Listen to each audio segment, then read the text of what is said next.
ya match yarayibaye ku mugoroba ya Rayon Sport ndetse n'ikipe ya APR, nibyo ndi kugira ngo tugarukaho uyu munsi ndetse tunakomoza ngo byagenda gute.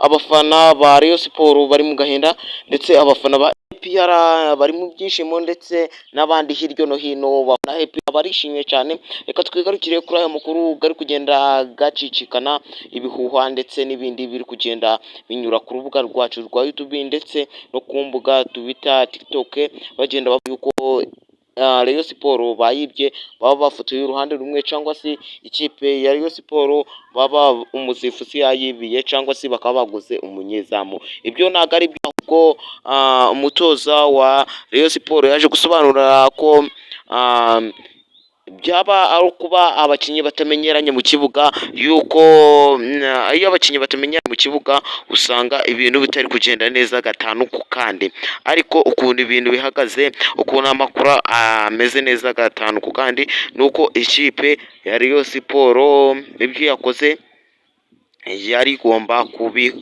ibyo bayikoreye yari igomba kubikwirwa.